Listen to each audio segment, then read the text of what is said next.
Assalamualaikum warahmatullahi wabarakatuh. Selamat datang lagi sahabat guru di channel YouTube saya. Kali ini saya kembali dengan membahas salah satu materi kisi-kisi UPPPG maupun pretest PPG khusus mata pelajaran bahasa Inggris. Bagi sahabat guru, mohon untuk selalu mendukung channel YouTube saya dengan cara like, subscribe, share, and comment agar saya lebih bersemangat lagi untuk menghadirkan video-video selanjutnya masih dengan informasi pembahasan soal maupun materi persiapan UPPPG maupun pretest PPG untuk bahasa Inggris. Nah, baiklah sahabat guru, dalam kesempatan ini saya akan membahas salah satu materi yakni tentang dimensi proses kognitif. Nah, sahabat guru, jika kita berbicara tentang dimensi proses kognitif, saya rasa kita semua sudah mengetahuinya, namun mungkin kita tidak familiar dengan istilah dimensi proses kognitif. Yang kita familiar yaitu biasanya dengan C1, C2, C3, C4 sampai C6, di mana kompetensi 1 sampai 6 ini merupakan dari dimensi proses kognitif. Nah, jika kita berbicara tentang dimensi proses kognitif, maka kita akan berhubungan atau akan keterkaitan taksonomi Bloom revisi. Biasanya kita hanya ingat taksonomi Bloom, ya, itu dari C1 sampai C6. Padahal taksonomi Bloom itu ada dua, di antaranya dimensi pengetahuan satu, dan yang kedua dimensi proses kognitif. Nah, untuk dimensi pengetahuan, di mana yang kita kenal dengan pengetahuan faktual, pengetahuan konseptual, prosedural, dan metakognitif. Sedangkan untuk dimensi proses kognitif itu yang kita sering dengar dengan C1, mengingat, memahami, mengaplikasikan, menganalisa, mengevaluasi, dan mencipta. Jadi ini proses kognitif atau proses dari intelektual. Nah, sahabat guru, untuk dimensi pengetahuan itu sudah saya bahas satu atau dua video sebelumnya. Silakan saja nanti dilihat video-video yang saya upload. Nah, untuk video kali ini kita akan fokus ke dimensi proses kognitif, yaitu C1 sampai C6. Nah, sahabat guru, kita lihat di sini proses kognitif yaitu dari C1, C2, C3 sampai C6. Nah, dalam tampilan saya ini dibagi mendua, lots dan hots. Ada juga yang dibagi menjadi tiga, yaitu modes, ya, low, middle, dan high. Nah, di sini kita lihat bahwa proses kognitif itu ada C1, mengingat, di mana ini adalah level yang paling rendah, yaitu mengingat.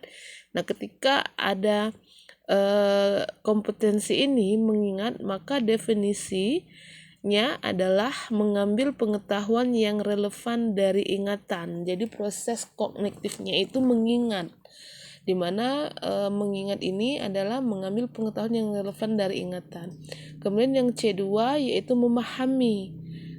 Maksud dari memahami itu di mana siswa nanti diharapkan mampu membangun arti dari proses pembelajaran, termasuk komunikasi, lisan, tertulis, dan gambar, bukan hanya dari sekedar mengingat. Jadi semakin tingkatan itu dia levelnya akan semakin tinggi.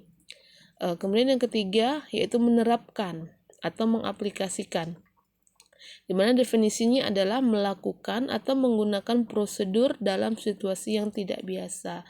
Jadi maksudnya dalam kegiatan menerapkan atau mengaplikasikan itu siswa mampu dari memahami tadi, maka dia menerapkan sesuai dengan prosedur yang ada dengan ilmu-ilmu yang sudah mereka pelajari. Kemudian menganalisis. Nah, di sini lebih tinggi lagi daripada menerapkan, memahami, ataupun mengingat. Menganalisis ini siswa itu bisa atau diharapkan mampu memecah materi ke dalam bagian-bagiannya dan menentukan bagaimana bagian-bagian itu terhubungkan antar bagian dan dari struktur ke struktur yang lain atau tujuan keseluruhan. Jadi dari dia mampu menganalisa dan menganalisis ya dari suatu materi. Oh, ternyata kalau materinya ini, bagian ini, maka dia ke sini gitu. Kemudian yang ke 5, C5 yaitu menilai atau mengevaluasi, membuat pertimbangan berdasarkan kriteria atau standar. Jadi di sini dia bisa menilai ataupun mengevaluasi ya. Kemudian yang ke-6, mengkreasi atau mencipta, menempatkan unsur-unsur secara bersama-sama untuk membentuk keseluruhan secara koheren atau fungsional, menyusun kembali unsur-unsur ke dalam pola atau struktur baru. Nah, jadi di sini di C6 siswa itu diharapkan lebih mandiri, mampu mencipta dan mengkreasi di mana produk nanti hasilnya merupakan penerapan dari ilmu yang sudah mereka pelajari. Nah, sahabat guru, jika kita berbicara tentang proses kognitif di mana tadi adalah C1, C2, C3, C4, C5, C6. Nah, C1 itu mengingat itu adalah kompetensinya ya. Kompetensinya mengingat. Maka setiap kompetensi dari C1 sampai C6 itu ada kata kerja operasionalnya. Maksud dari kata kerja operasional adalah kegiatan-kegiatan yang mendukung ke kompetensi tadi. Jadi misalkan misalkan di sini C1-nya adalah mengingat. Nah, di sini dikasihkan clue bahwa mengingat, mengetahui misalnya tentang istilah, fakta, aturan, urutan, atau metode. Nanti di kata kerja operasionalnya ketika kita mau menyusun RPP, maka kita menggunakan ini. Di mana kegiatan ini, kata kerja operasional ini adalah mendukung untuk kompetensi 1, ya. Jadi menemukanali atau identifikasi, mengingat kembali, membaca, menyebutkan, menuliskan, menghafal. Jadi ketika kita menggunakan KKO ini di dalam IPK ya, kalau nggak salah ya, di dalam IPK kita, maka KKO ini merupakan masih level 1 yang paling rendah. C1. Kemudian yang kedua, memahami. Sama. Maksudnya memahami apa? Siswa mampu menerjemahkan, menafsirkan, memperkirakan, menentukan, misalnya menerjemahkan atau menafsirkan, menentukan metode atau prosedur, memahami misalnya konsep, kaidah, prinsip, dan lain sebagainya. Nah, di mana KKO yang mendukung untuk C2 ini, ya ini diantaranya menjelaskan, mengartikan, dan sebagainya. Begitu juga untuk menerapkan, menganalisis, mengevaluasi, ataupun menciptakan, didukung dengan KKO-KKO-nya tersendiri. Nah, yang sering muncul dalam soal UPPPG ataupun pretest itu dimunculkan KKO-nya, menjelaskan, mengartikan gitu kan. Kemudian disuruh ditentukan bahwa KKO tersebut merupakan proses kognitif yang mana, apakah mengingat, memahami, menerapkan, atau menganalisis gitu. Kebanyakan soalnya seperti itu, tapi tidak kemungkinan nanti bahwa keluar dulu dari C1-nya kemudian yang ditanyakan KKO-nya. Oke, sahabat guru, ini merupakan referensi ya terkait KKO edisi revisi teori Bloom. Jadi maksud saya tidak ada cara lain kecuali sahabat guru mampu mengingat dari KKO untuk setiap kompetensi. Namun satu hal sahabat guru harus ingat dulu, maksud saya harus paham dulu. Mengingat itu maksudnya apa ya? Nah, kita kembali ke definisi yang tadi kan sudah. Oke, selanjutnya, nah ini saya tampilkan saja yang versi bahasa Inggrisnya gitu ya. Jadi nanti ketika ada soal kita lebih mudah untuk mereferensinya. Jadi yang pertama knowledge, comprehension, application, analysis, synthesis, kemudian evaluation. Oke sahabat guru, nah sekarang kita lihat soal nomor 1. If levels are given like this: A. Knowledge, B. Application, C. Comprehension, D. Evaluation, E. Synthesis, F. Analysis. Identify correct order original. Jadi soal ini meminta kita untuk mengurutkan dari level yang paling terendah sampai level yang paling tinggi, jadi C1 sampai C6. Kira-kira apa jawabannya? Jawabannya adalah yang C ya. Nah, kita langsung lihat saja tadi ke tabel ya KKO yang ada.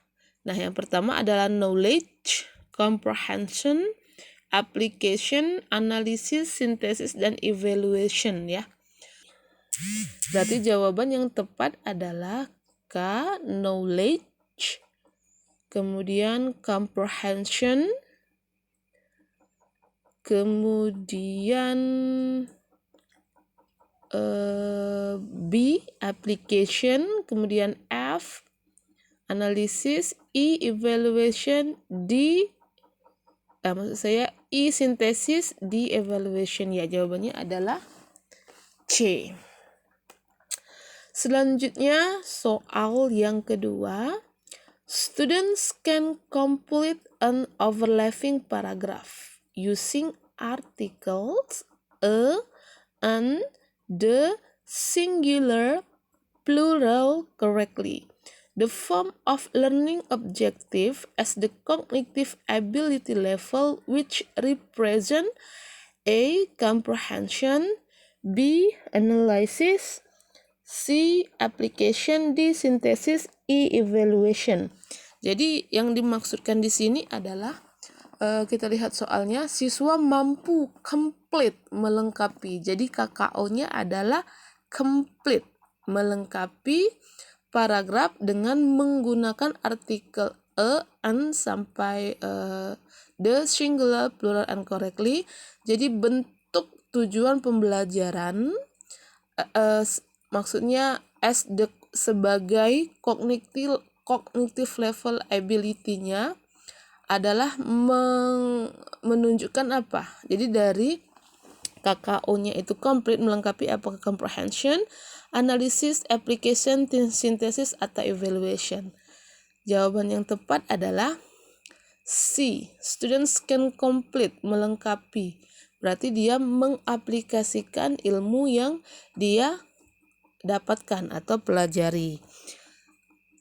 Jika kita lihat lagi ke tabel tadi, yaitu di mana ada complete. Nah, complete di sini masuk di application. Jadi jawabannya adalah aplikasi ya. Mungkin itu sahabat guru untuk video kali ini. Kita lanjutkan ke video selanjutnya nanti. Nah, jangan lupa tetap dukung channel YouTube saya. Semoga saya tetap semangat. Terima kasih telah menonton. Semoga bermanfaat. Wassalamualaikum warahmatullahi wabarakatuh.